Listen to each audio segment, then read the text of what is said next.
உலகெங்கும் வாழும் அன்பு தமிழ் நெஞ்சங்களுக்கு வணக்கம். வார வாரம் NBC செய்தி மடல் ஹாட் டாக் நிகழ்ச்சியில் உங்களை சந்திப்பதில் மிக்க மகிழ்ச்சி.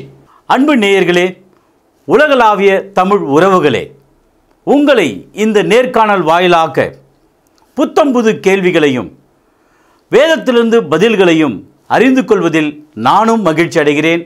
நீங்களும் எல்லையில்லாத மகிழ்ச்சி அடைகிறீர்கள் என்று நம்புகிறேன். ஆம் நேயர்களே, இன்றைய நாளிலும் சுவாரஸ்யமான கேள்விகளும் பரிசுத்த வேதத்திலிருந்து பதில்களும் அறிந்து கொள்ள நமது கிறிஸ்தவ பெரியார் டாக்டர் பீட்டர் சாலமன் ஐயா அவர்கள் ஆயத்தமாக இருக்கிறார். வாருங்கள், அவரை சந்திக்கலாம். ஐயா வணக்கம். ஐயா வணக்கம். ஐயா, இன்றைய NBC செய்தி மடல் கிறிஸ்தவ விழிப்புணர்வு நிகழ்ச்சியினுடைய முதல் கேள்வி, அப்போலோ என்பவன் யார்? அதாவது கிறிஸ்தவ உலகத்தில் கவனிக்க மறந்த ஒரு ஆள், ஒரு நபர் அப்படின்னு ஒருத்தர் இருந்தால் அவர் அப்போலோ. காரணம் என்னன்னா, இந்த அப்போலோவை விளங்கி கொண்டால் நம்முடைய ஞானஸ்தானத்தை நாம் நன்றாக விளங்கி கொள்ள முடியும். ஆமாம், இந்த அப்போலோவை விளங்கி கொள்ளாதவர்கள் தாங்கள் எடுத்த ஞானஸ்தானத்தை பற்றிய ஒரு முழு தெளிவை, ஒரு 100% ஆன்சரை தெரிந்து கொள்ளாதவர்கள் தான் இருப்பாங்க. முதலாவது, அப்போலோ என்பவர் ஒரு அப்போஸ்தலர் கிடையாது. Is not an apostle. காரணம் என்னன்னா, அப்போஸ்தலர் நடபடிகள் 1வது அதிகாரம் 11 முதல் 13 வசனங்களை நாம் படிக்கும்போது, இயேசு கிறிஸ்து பரமேறினதே, யூதாஸ் ஏற்கனவே இறந்துட்டான், 11 பேர் இருந்தாங்க. அந்த 11 பேர் நேரடியாக அதை பார்க்கிறாங்க. பார்த்தவர்கள் எருசலேமுக்கு திரும்பி வராங்க. திரும்பி வந்த போது அந்த அப்போஸ்தலருடைய பெயர், அந்த பட்டியல் 11 பேர் தான் அங்கே இருக்கு. முதலாவது இந்த விஷயத்தை நம்ம கவனிக்கணும். இதே 1ஆம் அதிகாரத்தில் 12வது நபராக சீட்டு போட்டு ஒரு ஆளை தேர்ந்தெடுக்கிறாங்க. ஆனால் அவன் அப்போஸ்தலனா இல்லையா என்பது கேள்விக்குரிய, விவாதத்துக்குரியதாக இருக்கிறது. ஆனால் அப்போஸ்தலர் நடபடிகள் 9வது அதிகாரம் 15-16 வசனங்களில், அதற்கு கர்த்தர், நீ போ, அவன் புரஜாதிகளுக்கும் ராஜாக்களுக்கும் இஸ்ரவேல் புத்திரருக்கும் என்னுடைய நாமத்தை அறிவிக்கிறதுக்காக நான் தெரிந்து கொண்ட பாத்திரமாயிருக்கிறான். அவன் என்னுடைய நாமத்து நிமித்தம் எவ்வளவாய் பாடுபட வேண்டும் என்பதை நான் அவனுக்கு காண்பிப்பேன். இந்த 2 வசனங்களும் தமஸ்குவிலே ஞானஸ்தானம் பெற்ற அப்போஸ்தலனாகிய பவுலை பற்றியது. இந்த இடத்துல தேவன், நான் தெரிந்து கொண்டவன், நான் தெரிந்து கொண்ட பாத்திரம், எனக்காக மிகுந்த பாடுகளை அடைய போகிறான், அவன் புரஜாதியருக்கும் இஸ்ரவேலருக்கும் நற்செய்தியை சொல்லுவான் என்று சொல்லுகிறார். அப்படியானால் 11 அப்போஸ்தலர்களோடு இணைக்கப்பட வேண்டிய நபர் அப்போஸ்தலனாகிய பவுல். இரண்டாவது, புதிய ஏற்பாட்டில் உள்ள 27 புத்தகத்தில் 13 நிருபங்களை இவர் தான் எழுதியிருக்கார். ஆகவே இயேசு கிறிஸ்துக்காக அதிக பாடுபட்டவரும் வசனத்தை நமக்கு எழுதி தந்தவருமா இருக்கிறார் இந்த 12வது அப்போஸ்தலர். வெளிப்படுத்தல் 21வது அதிகாரம் 14வது வசனம் கவனிக்க வேண்டிய ஒரு வசனம். நகரத்தின் மதிலுக்கு 12 அஸ்திபார கற்கள் இருந்தன, அவைகள் மேல் ஆட்டுக்குட்டியானவருடைய, கவனிங்கள், 12 அப்போஸ்தலரின் 12 நாமங்களும் பதிந்திருந்தன. இது வெளிப்படுத்தல நாம் படிக்கிறோம். பரலோகத்தில் 12 அப்போஸ்தலருடைய பெயர்கள் பழமையான தேவனுடைய ஆலயத்தின் கற்களில் பதிவு செய்யப்பட்டிருக்கிறது என்று இங்கே நாம் படிக்கிறோம். ஆக வெளிப்படுத்தல் 21ஆம் அதிகாரம் 14வது வசனத்தின்படி இயேசு கிறிஸ்துனுடைய மொத்த அப்போஸ்தலர்கள் எத்தனை பேர் என்று கேட்டால் 12 பேர் தான். அந்த 12 பேரில் அப்போஸ்தலனாகிய பவுல் எப்படி சேர்த்து கொள்ளப்பட்டார் என்ற கருத்து நமக்கு விளங்குகிறது. ஏன்னா அப்போஸ்தலர் நடபடிகள் 9ஆம் அதிகாரத்திலும் வெளிப்படுத்தல் 21ஆம் அதிகாரத்திலும் படிக்கிற வசனங்களை கொண்டு தேவனார் தெரிந்து கொள்ளப்பட்ட பாத்திரம் என்றும், இயேசுக்காக படுகிறவன் என்றும், ராஜாக்களுக்கு நற்செய்தியை சொல்கிறவன் என்றும், யூதருக்கும் புறஜாதியருக்கும் நற்செய்தியை அறிவிக்கிறவர் என்று நமக்கு தெரிகிறது. ஆக புதிய ஏற்பாட்டில் மொத்தம் 12 அப்போஸ்தலர்கள் தான். ஆனால் இன்னை வரைக்கும் நிறைய பேர் தங்களை அப்போஸ்தலர் என்று சொல்கிறவர்களாக இருக்காங்க. காரணம் என்னன்னா, அப்போஸ்தலருக்கு முதல் தகுதி இயேசு நேரில் பார்த்தவங்களா இருக்கணும், அவருடைய அற்புதங்களுக்கு சாட்சிகளாக இருக்கணும், அவருடைய மரணத்தை நேரில் கண்டவர்களாக இருக்கணும், அவருடைய உயிர்த்தெழுதலை நேரில் கண்ட சாட்சிகளாக இருக்கணும், தேவனுடைய வசனத்தை எழுதக்கூடியவர்களாக இருக்கணும். இந்த சாட்சிகள், இந்த தகுதிகள் இருந்தவங்க தான் அப்போஸ்தலராக இருக்க முடியும். 2000 ஆண்டுகளுக்கு பின்னால ஒரு எழுத்து, ஒரு சரம் கூட ஒன்றும் தெரியாத ஆளு தன்னை அப்போஸ்தலர் என்று சொல்லிக்கொண்டு பிதற்றி கொண்டு ஏமாற்றி கொண்டிருக்கிறது அவமானத்தின் அவமானமாக நான் பார்க்கிறேன். ஆக 12 அப்போஸ்தலர். இந்த 12 அப்போஸ்தலருடைய வரிசையில் அப்போலோ என்பவன் இல்லை. ஆகவே அப்போலோ என்பவன் ஒரு அப்போஸ்தலர் இல்லை. இந்த அப்போலோவை பற்றி புதிய ஏற்பாடு என்ன போதிக்கிறது? முதலாவது, இந்த அப்போலோ ஒரு கிரேக்கனாக இருக்கிறார். இந்த அப்போலோ என்ற வார்த்தைக்கே கிரேக்கர் மத்தியில் ஒரு அர்த்தம் வச்சிருக்காங்க.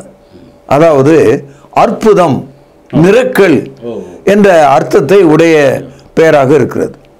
இரண்டாவது, கிரேக்க நாட்டினுடைய தலைநகராகிய அலெக்சாந்திரிய பட்டணத்தில் மிக அதிகமாக படித்த ஒரு நபர், பழைய ஏற்பாட்டை நன்றாக விளங்கி கொண்ட ஒரு நபர், பேச்சாற்றல் மிகுந்த ஒரு நபர், mighty in the scripture, mighty in speaking, a man from Alexandria university. அந்த காலத்திலேயே அவ்வளோ பெரிய ஆள் இவர். இவரை குறித்த முதல் தகவல் அப்போஸ்தலர் நடபடிகள் 18வது அதிகாரம் 25வது வசனத்திலே நாம் படிக்கிறோம். அவன் கர்த்தருடைய மார்க்கத்தில் உபதேசிக்கப்பட்டு யோவான் கொடுத்த ஞானஸ்தானத்தை மாத்திரம் அறிந்தவனாயிருந்து ஆவியில் அனல் உள்ளவனாய் கர்த்தருக்கு அடுத்தவைகளை திட்டமாய் போதகம் பண்ணி கொண்டிருந்தான். 24வது வசனம் பாருங்கள். அப்பொழுது அலெக்சாந்திரிய பட்டணத்தில் பிறந்தவனும் சாதுரியவானும் வேதாகமங்களில் வல்லவனுமான அப்போலோ என்னும் பேர் கொண்ட ஒரு யூதன் எபேசு பட்டணத்துக்கு வந்தான். இந்த இடத்துல சாதுரியவான், வேதாகமத்தில் வல்லவன், அலெக்சாந்திரிய பட்டணத்திலேயே பிறந்தவன், அதாவது native of Alexandria, mighty in the scripture and mighty in knowledge. அவ்வளோ பெரிய பிரம்மாண்டமான ஒரு நபர் அவர். இந்த மனிதன் தான் இயேசு கிறிஸ்துவை குறித்து கேள்விப்பட்டாரே தவிர அவர் எடுத்த ஞானஸ்தானம் ஒரு தவறான ஒரு ஞானஸ்தானமாக இருந்தது, அது அவருக்கு தெரியல. அதே போல தான் இன்னைக்கும் கிறிஸ்தவர்கள் மத்தியில், கிறிஸ்தவ மதத்தில் இருக்கிறவங்க, அதாவது கத்தோலிக்கம், புராட்டஸ்டன்ட்டு, பெந்தகோஸ்து அமைப்பில் இருக்கவங்க, அவங்களுடைய ஞானஸ்தானத்தை குறித்து ஒரு தெளிவான, ஒரு முடிவான ஒரு இடத்துக்கு அவங்க வரல. எனக்கு தெரிஞ்சு 2, 4, 10 என்று எல்லாம் ஞானஸ்தானம் எடுத்த ஒரே ஆள் உண்டு. சில பாஸ்டர்கள் பப்ளிக்காவே சொல்றாங்க, நான் 13 ஞானஸ்தானம் எடுத்திருக்கேன். ஆமா, இப்படியெல்லாம் சொல்கிறவர்களை அவமானத்தின் சின்னமாக நான் பார்க்கிறேன். பைபிள் என்ன சொல்லுதுன்னா, எபேசியர் 4ஆம் அதிகாரம் 5வது வசனத்துல ஒரே ஞானஸ்தானம் அப்படின்னு தான் சொல்லுது, ஒன் பேப்டிசம் அப்படின்னு சொல்லுது. அப்போ அந்த ஒரே ஞானஸ்தானத்தை தவறாக எடுத்து இருந்தா அதை அவங்க சரி பண்ணிக்கணும், அதுக்கு வாய்ப்பு இருக்கு. ஆனா அவங்க சரி பண்ணிக்கிற ஞானஸ்தானத்தை 2வது ஞானஸ்தானம் சொல்லக்கூடாது. முதல் எடுத்தது ஞானஸ்தானமே இல்லை, அது ஒரு முழுக்குதல் மாதிரி. அது ஒரு முழுக்குதல், ஒரு குளிக்கிற மாதிரி. ஆக ஒரே ஒரு ஞானஸ்தானம் தான். இந்த இடத்துல வசனம் ரொம்ப தெளிவாக சொல்லுது, பரிசுத்த ஆவியார் தெளிவாக சொல்றாரு. 25வது வசனம் பாருங்கள்.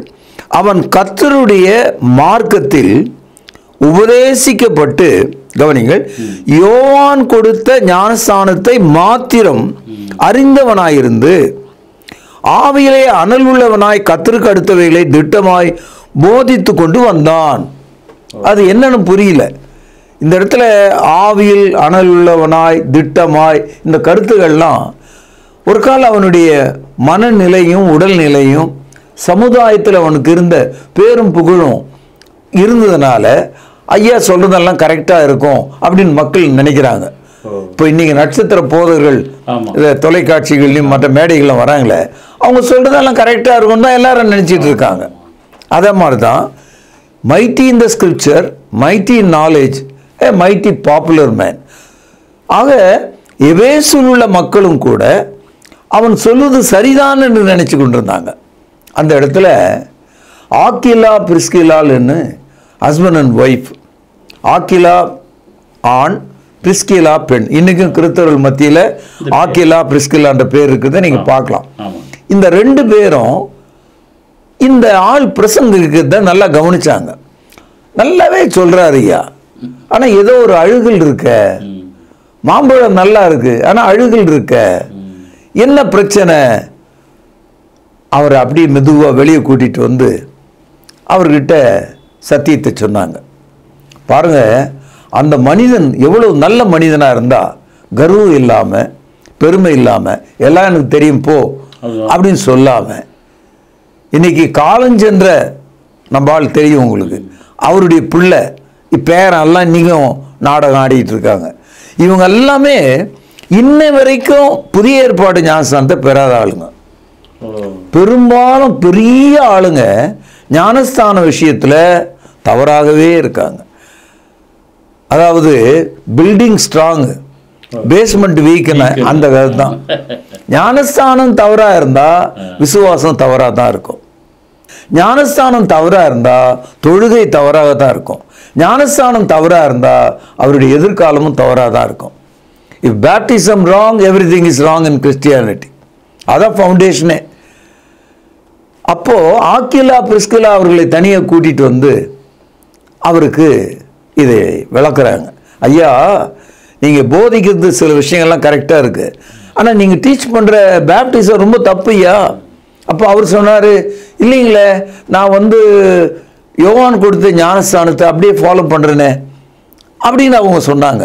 ஆனா யோவான் கொடுத்த ஞானஸ்தானம் என்ன, கிறிஸ்து நமக்கு போதித்த ஞானஸ்தானம் என்ன, இதை நீங்க கவனிக்கணும்.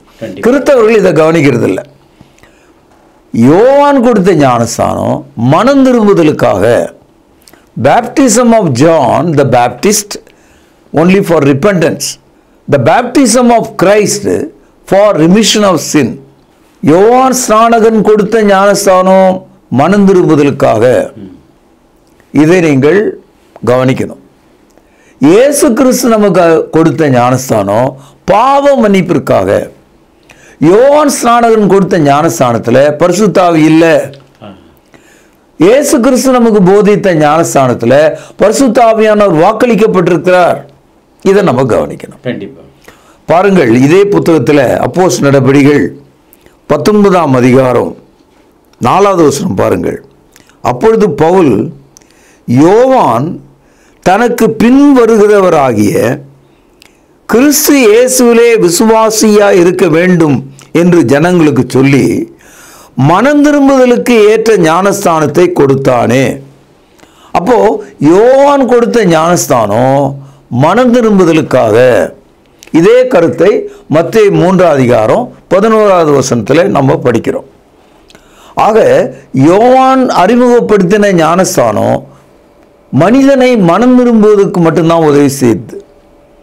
இயேசு கிறிஸ்து தமது அப்போஸ்தலர் மூலமாய் கொடுக்கிற ஞானஸ்தானம் நமக்கு பாவ மன்னிப்பையும் பரிசுத்த ஆவியையும் வழங்குகிறது. அதனால தான் இயேசுநாதர் தமது அப்போஸ்தலர் இடத்துல சொன்னாரு, மத்தேயு 28ஆம் அதிகாரம் 18வது வசனத்தில், வானத்திலும் பூமியிலும் சகல அதிகாரம் என கொடுக்கப்பட்டிருக்கிறது. ஆகையால் நீங்கள் புறப்பட்டு போய் சகல இனத்தாரையும் சீஷராக மாற்றி அவர்களுக்கு பிதா குமாரன் பரிசுத்தாவின் நாமத்திலே ஞானஸ்தானம் கொடுத்து என்று சொன்னார். இதே கருத்தை அப்போஸ்தலர் நடபடிகள் 2ஆம் அதிகாரம் 38வது வசனத்தில் ஒரு சில மக்கள் நாங்கள் என்ன செய்ய வேண்டும் என்று கேட்ட பொழுது பேதுரு அவர்களுக்கு சொல்கிறார், நீங்கள் மனம் திரும்பி ஒவ்வொருவரும் கர்த்தராகிய இயேசு கிறிஸ்துவினுடைய நாமத்தில் பாவ மன்னிப்புக்கென்று ஞானஸ்தானம் பெற்றுக்கொள்ளுங்கள், அப்பொழுது பரிசுத்தாவின் வரத்தையும் பெறுவீர்கள் என்று சொன்னான். இந்த பரிசுத்தாவையும் பாவ மன்னிப்பும் யோவான் கொடுத்த ஞானஸ்தானத்தில் வாக்களிக்கப்படல. இந்த ஞானஸ்தானத்தை தான் எபேசியர் 4ஆம் அதிகாரம் 5வது வசனத்துல ஒரே ஞானஸ்தானம் என்று நாம் படிக்கிறோம். இரண்டாவது, யோவான் ஸ்நானன் கொடுத்த ஞானஸ்தானத்துல கிறிஸ்துவனுடைய மரணம், அடக்கம், உயிர்த்தெழுதல் இடம்பெறவில்லை. ஏன்னா யோவான் ஞானஸ்தானம் கொடுத்து கொண்டிருந்த காலத்துல இயேசு சிலுவையில் மரிக்கல, அடக்கம் பண்ணப்படல, உயிரோடு எழுந்திருக்கல. யோவான் ஸ்நானன் இயேசுனுடைய மரணத்துக்கு முன்னாலேயே சிரச்சேதம் பண்ணப்பட்டவராக ஏறுவதனால அவர் மரித்து விட்டார். அதனால the baptism of John, it is not in continuation, it's already done away before the cross of Christ. And after the cross of Christ, ரோமருக்கு எழுதிய நிருபம் 6ஆம் அதிகாரத்தில் ஞானஸ்தானத்தில் கிறிஸ்துவனுடைய மரணம், அடக்கம், உயிர்த்தெழுதல் இடம்பெறுவதை நீங்கள் பார்க்கலாம். 6ஆம் அதிகாரம் 3வது வசனம், கிறிஸ்து இயேசுவுக்குள்ளாக ஞானஸ்தானம் பெற்ற நாம் அனைவரும், கவனிங்கள், அவருடைய மரணத்துக்குள்ளாக ஞானஸ்தானம் பெற்றதை அறியாமல் இருக்கிறீர்களா? மேலும் பிதாவின் மகிமையினாலே கிறிஸ்து மரித்தெழுந்து எழுப்பப்பட்டது போல நாமும் புதிதான ஜீவனுள்ளவர்களாய் நடந்து கொள்ளும்படிக்கு, கவனிங்கள், அவருடைய மரணத்துக்குள்ளாகும் ஞானஸ்தானத்தினாலே கிறிஸ்துவுடனே கூட அடக்கம் பண்ணப்பட்டோம். ஆதலால் அவருடைய மரணத்தின் சாயலை நாம் இணைக்கப்பட்டவர்களானால் அவருடைய உயிர்த்தெழுதல் சாயிலும் இணைக்கப்பட்டிருப்போம். உங்களுக்கு ஒரு தகவல் நான் சொல்றேன். இயேசு சிலுவையில் மரித்தார், கல்லறையில் அடக்கம் பண்ணப்பட்டார், 3வது நாள் உயிர்த்தெழுந்தார். இது நமக்கு எல்லாருக்கும் தெரியும். இதுதான் கிறிஸ்துவத்தினுடைய அச்சாரம், அடித்தளம். இப்போ ஞானஸ்தானம் இதன் மீது வைக்கப்பட்டிருக்கு.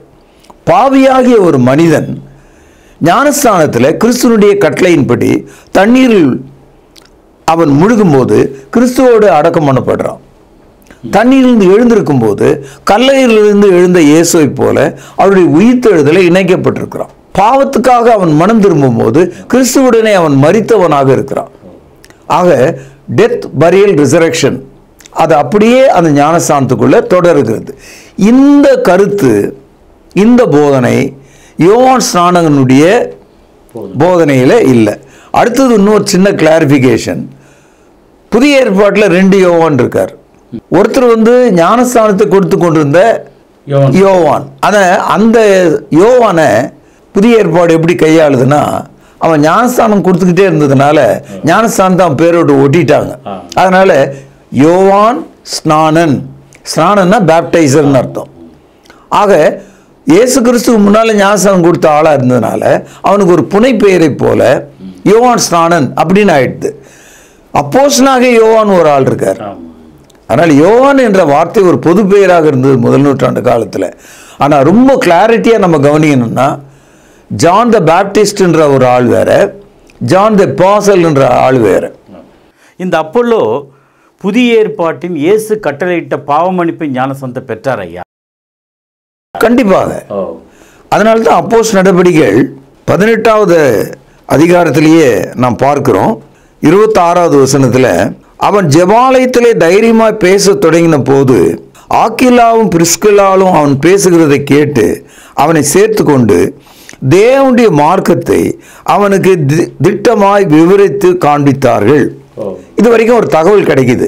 ஆனா இவர் ஞானஸ்தானம் பெற்று விட்டார் என்ற தகவலை 19ஆம் அதிகாரத்தில் நாம் படிக்கும்போது, எபேசுவுக்கு பவுல் வந்த பொழுது ஒரு சிலரை அங்கே பார்த்தார். அவர்கள் அனைவரும் நாங்கள் கிறிஸ்தவர்கள் என்று சொன்னாங்க. ஏதோ ஒரு வித்தியாசம் இருக்கு அப்படின்னு பவுலடியார் கவனிக்கிறார். இன்னைக்கும் பாருங்க, மதத்தில் இருக்கிற கிறிஸ்தவனுக்கும் மார்க்கத்தில் இருக்கிற ஒரு கிறிஸ்தவனுக்கும் வித்தியாசம் இருக்க தான் செய்யும்.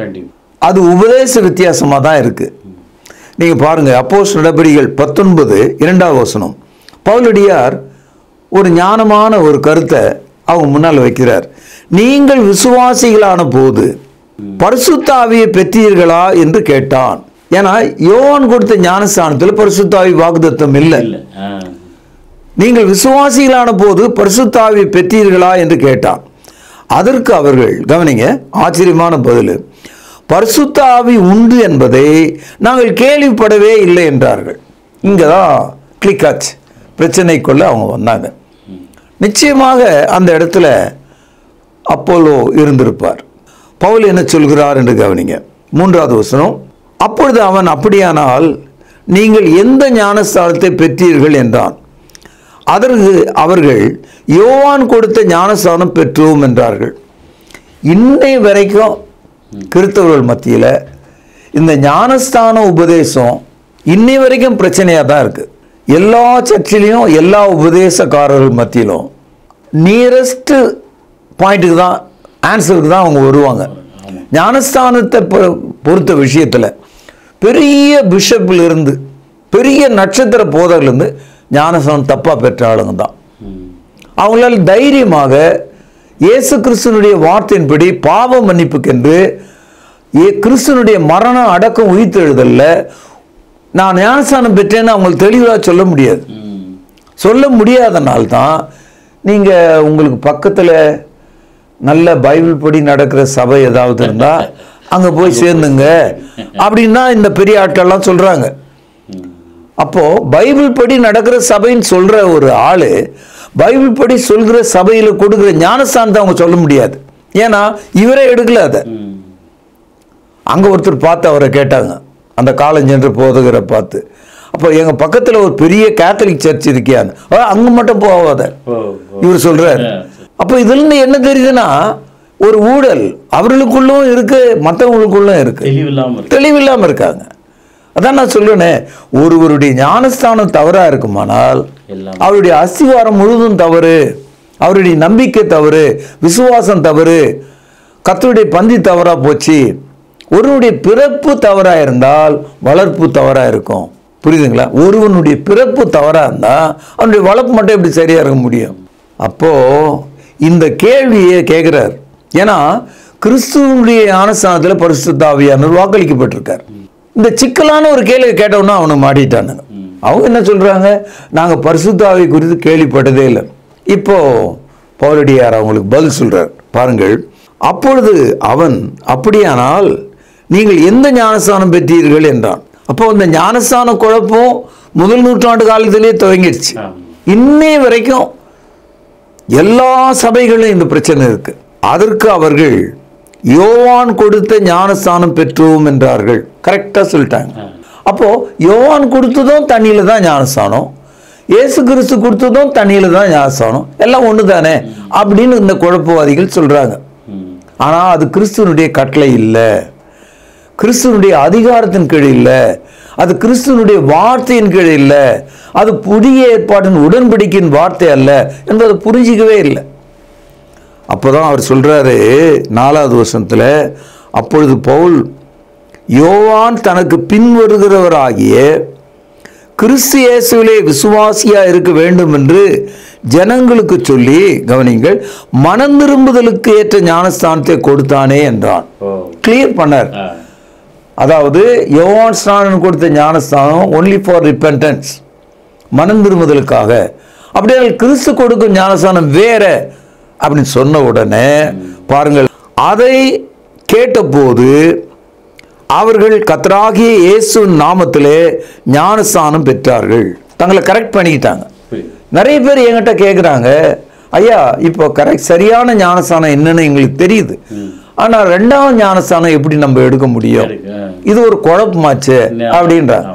முதலாவது நான் சொல்றேன், நீ எடுத்தது முதலாவது ஞானஸ்தானம்னு சொல்றியே, அது ஞானஸ்தானமே இல்லை, அது வெறும் குளிப்பு, அது மத சடங்காச்சாரம், உன் அறியாமையில் செய்த காரியம், அதை விட்டு விடுங்கள். ஞானஸ்தானம் என்பது ஒன்றுதான். எபேசியர் 4:5 படி ஞானஸ்தானம் என்பது கிறிஸ்துவனுடைய கட்டளை தான். மத்தேயு 28வது அதிகாரம் 19வது வசனப்படி.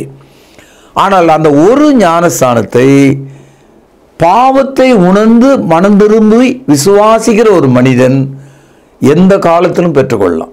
அவனுடைய சரீர மரணத்துக்கு முந்தின நிமிஷம் வரைக்கும் அவன் ஞானஸ்தானத்தை பெறுவதற்கு தேவன் அவனுக்கு கிருபை அளித்திருக்கிறார். அதனால குழப்பத்தினால உங்கள் விசுவாசத்தை துரோகமாக மாற்றிக்கொள்ளாதீங்க.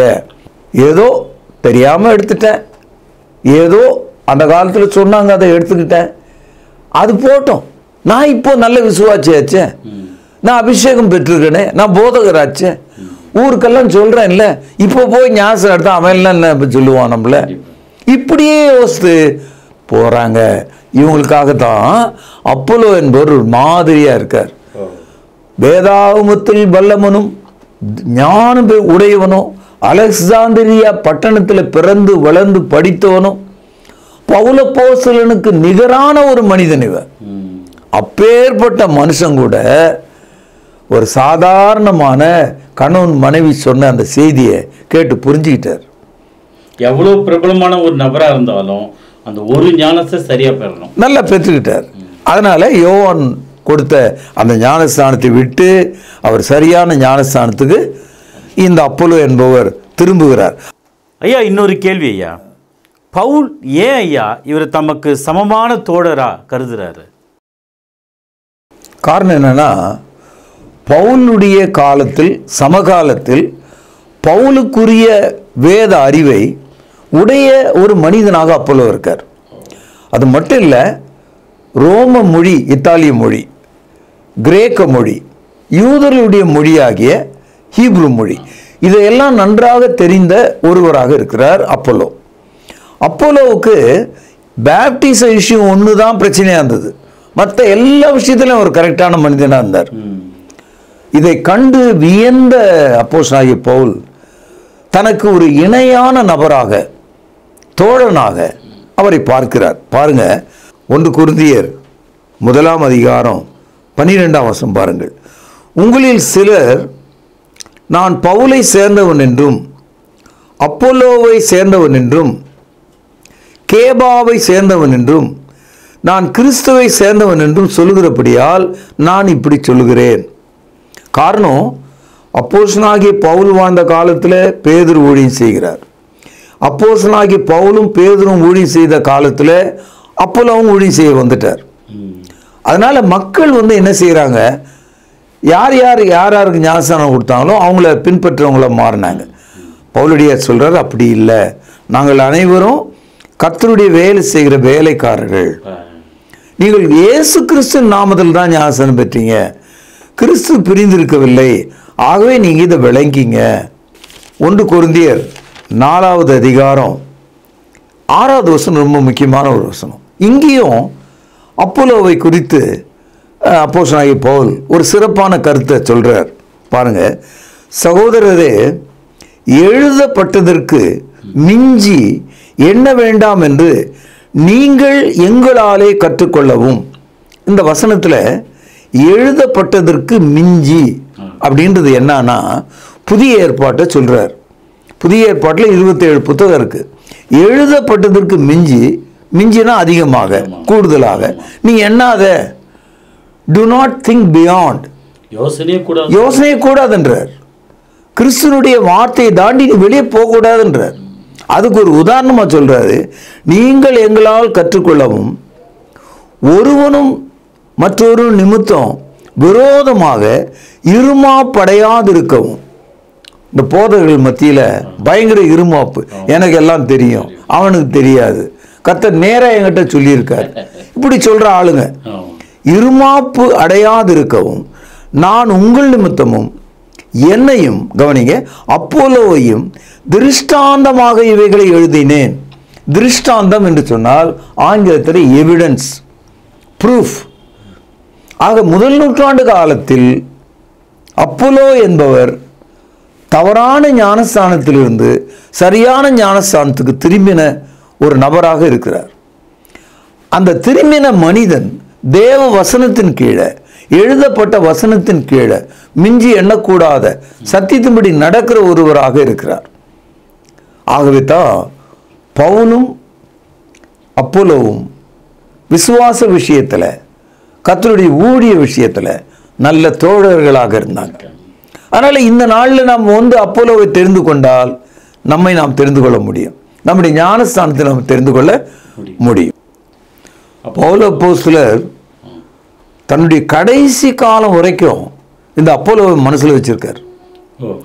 தீத்து 3:13 நியாய சாஸ்திரியாகிய சேனாவுக்கும், கவனிங்கள், அப்போலோவுக்கும் ஒரு குறைவில்லாதபடிக்கு அவர்களை ஜாக்கிரதையாய் வழிவிட்டு அனுப்புங்கள்னு சொல்றார். அதனால ஃபர்ஸ்ட் செஞ்சுரியில் த டாலஸ்ட் பில்லர், உயரமான ஒரு தூணை போல அப்போலோ இருக்கிறார். அவருடைய இனிய நண்பராக பவுலடியார் இருக்கிறார், கடைசி வரைக்கும் இருந்திருக்கார். ஐயா, இன்றைய என்பிசி செய்தி மடல் இந்த ஹாட் டாக் நிகழ்ச்சியில் உண்மையிலே அப்போலோ என்ற ஒரு மனிதனுடைய வாழ்வில் எப்பேற்பட்ட மாற்றம் அந்த சரியான ஞானஸ்தானத்தில் அவர் பெற்றதை ரொம்ப நேர்த்தியாக விளக்கி சொன்னீங்க. ரொம்ப நன்றிங்க ஐயா. வணக்கம். நிகழ்ச்சியை பார்க்கிற அன்பு நேயர்களே, நீங்கள் பெற்ற ஞானஸ்தானம் புதிய ஏற்பாட்டின்படி இயேசு கொடுத்த கட்டளையின்படி ஒரே ஞானஸ்தானமா, சரியான ஞானஸ்தானமா? சிந்தியுங்கள், செயல்படுங்கள். மீண்டும் என்பிசி செய்தி மடலில் உங்களை சந்திக்கும் வரை விடைபெறுவது உங்கள் அன்பு அறிவிப்பாளன் சார்லஸ் எஸ் குணசேகரன். நன்றி, வணக்கம். தொடர்பு கொள்ள வேண்டிய முகவரி: திருமறை நேரம், 58 சர்ச் தெரு, குமரன் நகர், சென்னை 6,82,000. செல்போன் 9385500882.